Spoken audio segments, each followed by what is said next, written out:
당신의 건강을 플러스하는 시간 TV홈닥터 더 나은 클리닉. 여러분 안녕하세요, 박소영입니다. 어깨 통증을 느끼는 중년이라면 한 번쯤 의심하게 되는 오십견. 원인과 치료 방법은 어떤 걸까요? 선생님 도와주세요.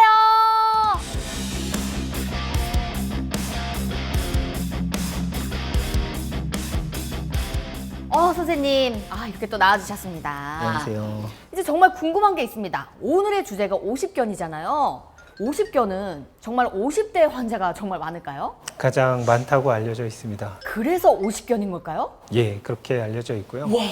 대략 40대에서 60대에 호발한다라고 되어 있는데요. 가장 호발 연령은 여성 52세 정도, 남성 55세 정도, 그런 평균적으로 50세가 가장 많은 것으로 알려져 있어요. 설마 했는데 진짜였네요. 이 오십견은 50세가 많이 걸리기 때문에 오십견이다 이런 상상을 해봤는데 내가 똑똑했었네요. 예. 이 오십견이란 어떤 질환일까요? 일단은 오십견이라는 말은 일반 사람들이 상당히 많이 쓰는 질환 말 중에 하나인데 간단하게 설명하자면은 어깨가 아프면서 굳어지는 병이라고 보시면 됩니다. 관절막에 생긴 염증이라 그래서 그 유착성 관절낭염. 관절이라는 게 관절막이 이렇게 주머니처럼 돼 있으니까 주머니 낭자를 쓰고 염증이 생겼다 그래서 실제적으로도 보면은 어깨가 굳는 과정 중에서 어깨 관절막이 두꺼워지고 염증이 생기는 것도 사실이고요. 사실 이 말이 1930년대 문헌상으로 처음 등장을 하는데 외국 사람들이 봤을 때는 얼어붙었다라 그래서 frozen이라는 말을 쓰거든요. 그래서 frozen 그 애니메이션 얼음 왕국 그 영어 제목이 frozen이잖아요. 그 얼어붙었다라는 뜻으로 그 frozen shoulder라는 말을 쓰고 그거를 번역해서 동결견 어깨 견자 써서 완전히 얼어붙었다라는 말도 혼용해서 쓰고 있습니다. 이 동결견은 어깨 어느 부위에 잘 생길까요? 아까 말씀드린 대로 그 관절막이라는 그래서 관절 낭염이라고 부르는 거죠. 이게 근데 결과적인 건지 염증이 생겨서 이게 원인이 된 건지는 사실은 아직도 불확실하다고 알려져 있어요. 그렇다면 선생님, 이 오십견은요 왜 생기는 걸까요?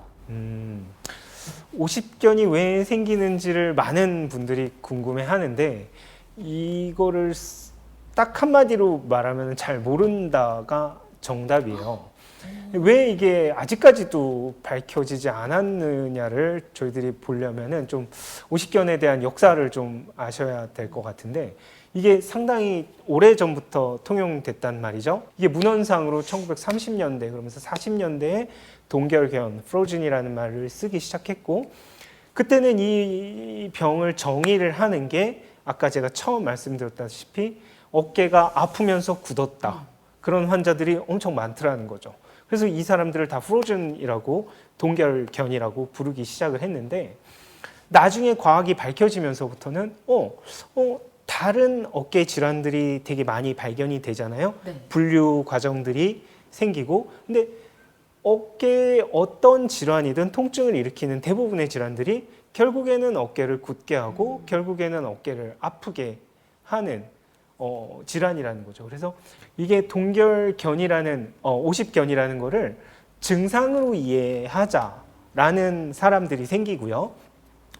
동결견이라는 진단을 내리기 위해서는 모든 검사를 해서 아무런 원인이 없이 생긴 동결견만을 동결견이라고 오십견이라고 불러야 되는 거 아닌가라는 분류도가 생기게 돼요. 어떤 증상이 나타날까요? 어깨가 말 그대로 아까 아프면서 굳어있는 증상을 말을 하는데 되게 오십견의 특징은 처음 이게 다른 병은 특정 범위, 특정 방향으로 어깨를 움직일 때 통증을 호소하는 경우가 많다라 그러면 오십견은 그거보다 더 진행을 하거나 어떤 특정 방향성이 없는 거죠.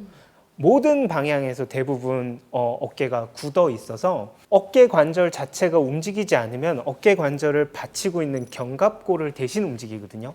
네. 견갑골 주변의 통증을 호소하기도 하고 뭐 밤에 더 아파하기도 하고 이런 특징적인 증상들이 몇 가지 있습니다. 맞아요. 저희 어머니도 50견이 오셨을 때 아예 팔을 거의 못 움직이셨거든요. 그렇다면 이 진행 단계에 따라 증상이 또 다를까요? 50견은 통상적으로 뭐 교과서적으로는 뭐 첫 번째 뭐 통증기 처음에 아픈 거죠. 그거는 간단한 외상으로 시작할 수도 있고 뭐 수술로 시작할 수도 있다고 되어 있습니다. 어찌 됐건 통증을 일으키는 모든 단계가 있으면 두 번째로 이제 동결기 어깨가 굳어버리는 거죠. 어깨가 굳어 있는 증상이 뭐 1년 가는 경우도 있고 그 이상 가는 경우도 있고 그러면서 이제 완획이라 그래서 어깨가 풀리는 그런 시기가 뭐 짧게는 1년에서 뭐 3년 뭐 이렇게 보는 사람도 있고. 네. 그래도 그 3년 후에는 그래도 그 풀리는 시기가 많이들 오긴 대부분은 하겠네요. 네. 풀리는 경우가 많습니다. 다만 최근 연구에 의하면은 가만히 내버려뒀을 때는 처음보다는 좋아지지만은 아무래도 관절의 이 합병, 쉽게 얘기해서 관절 가동 영역이 많이 줄어들고 기능에 문제가 생기는 경우가 많기 때문에 사실 적극적으로 좀 치료를 권유하는 편입니다. 그러면 이 50견이 저절로 좋아지는 것보다는 그래도 치료를 병행하면서 현재보다는 있으면 좋겠네요. 적어도 좋아질 가능성이 매우 높죠. 네. 근데 그 결과가 만족스러울지 얼만큼 좋아진 지금보다는 뭐 1기나 2기에 아프고 굳는다 그랬잖아요. 네. 그때보다는 통증도 좋아지고 관절 운동도 회복이 되지만 최종적으로 어디까지 회복이 될지는 모르는 거죠. 그렇군요.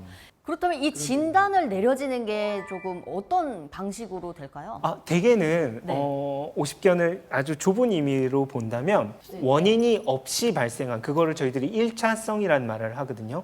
1차성 그 50견으로 봐야 할 때는 상당히 광범위해져요. 그렇게 되기도 하고 50견을 그래서 증상으로 보자라는 좀 그런 그 주장들이 또 설득력을 얻게 되는 거죠.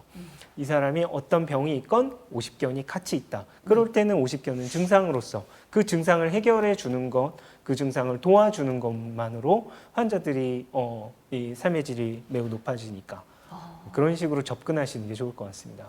그렇다면 이 치료를 또 하게 되잖아요. 그때 골든 타임이 또 있을까요?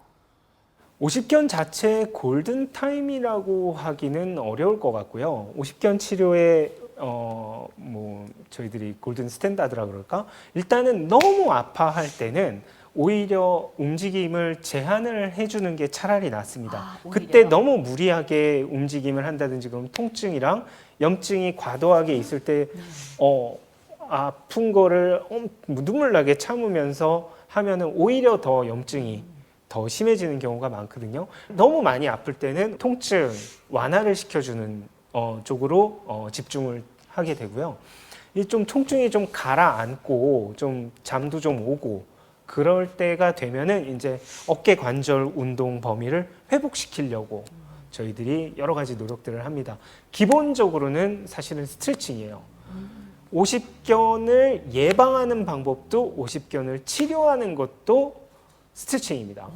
그 스트레칭이 너무 아프고 괴로워서 환자분이 못하면 다른 방법들을 쓰게 되는데 일단은 수술적으로는 아예 관절막이 두꺼워지고 늘어붙는다 그랬잖아요. 네. 그거를 360도 찢어버리기도 해요. 근데 수술이라는 극단적인 그 방법을 선택하기 이전에 환자들에게 스트레칭을 시켜보고 뭐 진통 소용제, 스테로이드 치료를 해볼 수 있거든요. 네.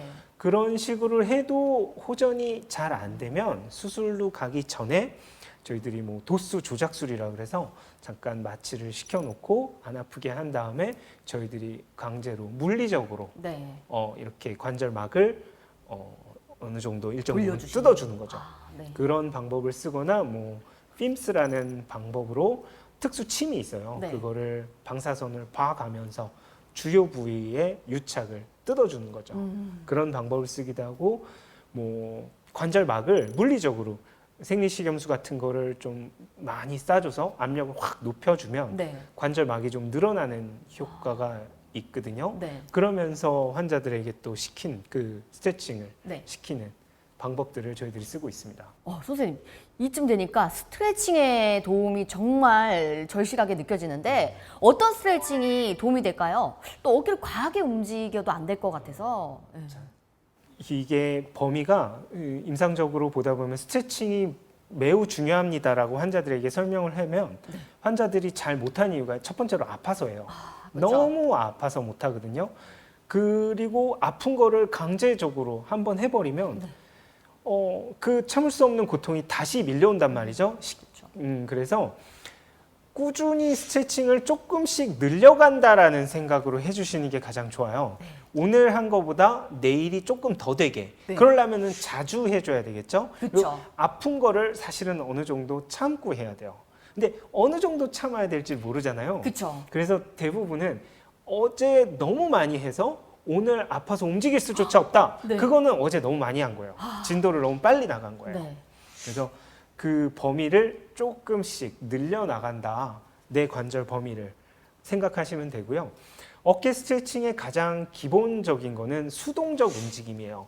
내 힘으로 움직이는 것보다는 남이 움직여주는 게 좋습니다. 내 근육의 긴장을 풀어놓고. 네. 근데 그러려면은 내가 직접 움직이는 것보다는 도르래다든지 도르래를 이용해서 그러면은 반대편이 올라가죠.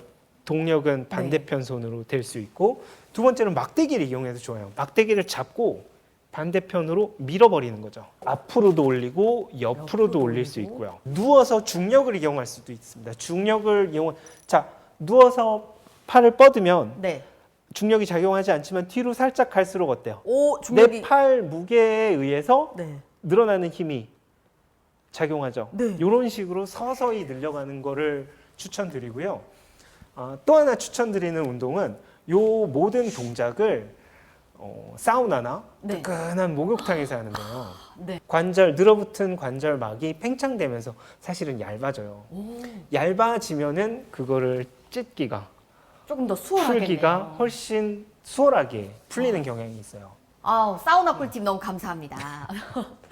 명확한 원인 없이 발병하는 오십견. 평소 어깨 스트레칭만 신경 써도 큰 예방 효과가 있다고 하니까요. 오늘부터 실천해 보시길 바랄게요. TV홈 닥터 더 나은 클리닉, 오늘은 여기서 인사드리도록 하겠습니다. 선생님, 오늘 스트레칭 하면서 이 시간 마무리해 보도록 할게요. 여러분, 안녕히 계세요. 오늘 너무 감사합니다. 크게 크게 천천히.